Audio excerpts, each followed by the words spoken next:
सबों के साथ दैनिक प्रयोग की कुछ वस्तुएं क्या कर दी जाती थी, दफना दी जाती थी। तो वो जो वस्तुएं होती थी, दैनिक वस्तुएं कौन कौन सी हो सकती हैं? जैसे वो लोग पहनते थे, जर्किन्स वगैरह पहनते थे वो लोग, तो वो सब चीज़ें होती है। खाने पीने का उन लोगों का विश्वास था कि रीबर्थ जैसी चीज़ें भी होती है, मतलब पुनर्जन्म जैसी चीज़ें भी होती हैं। तो अगर वो मतलब आदमी मर गया है तो उसको बाहर मतलब स्वर्ग में जाके भी उसको मतलब ये सामान चाहिए होगा। चलो सही है। और क्या कहते हैं, हड़प्पा में जो ये मृतकों को दफनाया गया है, यह एक प्रकार का क्या है, गर्त है। अरे मिस्र के पिरामिड के बारे में देखा है, ममीज रखी है, तो ममीज के साथ क्या क्या चीज मिली है? वो उनका पहनने के कपड़े और मतलब जो अमीर, हाँ बहुत ज्यादा अमीर लोग हुआ करते थे तो बहुत सारी धन संपत्तियां। हाँ युवराज आप ध्यान दीजिएगा, और जैकब आप दोनों बातें करते रहते हैं यहाँ पे रहेंगे कि देखो समाधान यानी मृतकों को क्या किया जाता था, सबों के साथ दैनिक क्या होगा बताइए, दैनिक प्रयोग में आने वाली सभी वस्तुएं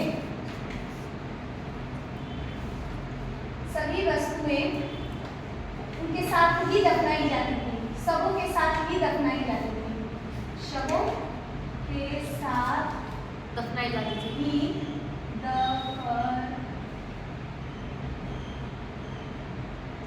जाती थी। ठीक है, और इसके साथ साथ क्या लिखते हैं, जो अमीर लोग होंगे तो कीमती पत्थरें, पैसे, रुपए, ये सब होता था। और इसके बारे में और भी नीतू बहुत अच्छा बता रही थी, बताइए नीतू कुछ आप बता रहे। हाँ कि उनको यह मान्यता थी कि वो यह मानते थे कि मरने के बाद भी क्या है, उन लोग रीबर्थ में मानते थे कि पुनर्जन्म, वो मर गए तो स्वर्ग या नरक जो भी थी वहाँ पे वो अच्छे से गए कंफर्टेबली, इसलिए वो उनके मरने मतलब उनके साथ दफनाते थे चीज़ें जैसे कि क्राउन हो गया, थ्रोन, ये सब चीज़ें वो दफना देते थे उनके साथ। बिल्कुल सही, यानी वो पुनर्जन्म को मानते थे। किसको मानते थे? पुनर्जन्म। हाँ युवराज किसको मानते थे, पुनर्जन्म को? युवराज जी कहाँ हो आप? हाँ वो पुनर्जन्म में विश्वास रखते थे या नहीं रखते थे? कौन रखते थे? आरती आप बताएंगे कि सबों को साथ क्या किया जाता था, उन्हें दफनाया जाता था, जलाया जाता था? हाँ अच्छा, केवल दफनाया जाता था। और उसके बारे में क्या जानती हैं आप? वो हड़प्पा के लोग का मानना था कि वो पुनर्जन्म में विश्वास रखते थे। तो उनके साथ क्या क्या वस्तुएं मिली हैं आर्या? जो अमीर लोग थे उनके साथ उनके क्राउन्स में, हाँ तुम सही हो, क्राउन्स मिले हैं, उनको क्या बोलते हैं, अंगूठी मिली है, अंगूठी को नहीं कहेंगे, कीमती पत्थर, मुहरे, अनाज। और जो गरीब थे उनके साथ भी ज़्यादा कुछ नहीं, पोट्री सामान होता है वो सब, पोट्री वगैरह मिली था जो अमीर के साथ जाते हैं। क्या बकरियों का कंकाल भी मिला है? हाँ बकरियों का कंकाल मिला है। बकरी जैसे उनके साथ मर गए तो उनके साथ एक बकरी को भी दफना दिया गया है। तो ऐसा वो किस लिए करते थे? क्योंकि वो पुनर्जन्म में विश्वास रखते थे और ये मानते थे कि मर जाने के बाद उनको ये सारी चीजों की आवश्यकता पड़ेगी। क्यों राज, किसकी आवश्यकता पड़ेगी? कौन सी? जो दैनिक प्रयोग में आने वाली चीजें हैं, इन सभी चीजों की। किन चीजों की? फिर से पूछ रही हूँ। जो दैनिक जीवन में प्रयोग आती हैं उन चीजों की। चलो ठीक है, ओके। अब इतना आप बताओगे, बताइए क्या क्वेश्चन था आपका? गरीबों के साथ क्यों मतलब वैसे दैनिक जीवन की और चीजें अमीरों के साथ अपनाई जाती हैं? मतलब गरीबों के साथ छोटी कम कीमती वस्तुएं, क्योंकि वो गरीब थे तो वो उतनी कीमती वस्तुओं का उपयोग नहीं करते थे, है ना।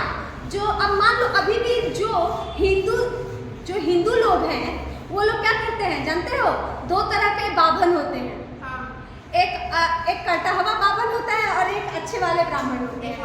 हाँ जो भी है, तो मतलब दो तरह के बाभन होते हैं। तो जो ये मृतकों वाला जितना भी सामान, तो गरीबों के साथ क्या होता था, गरीब उतने सक्षम नहीं थे इतनी सारी वस्तुओं को देने में, ठीक है। तो इसलिए वो क्या करते थे, उतनी कीमती वस्तुएं अपने जो रिश्तेदार है, जो संगे संबंधी है, उनके साथ वो क्या नहीं दे पाते थे, उनके साथ क्या नहीं दफना पाते थे, बहुत कीमती वस्तुएं नहीं दफना पाते थे।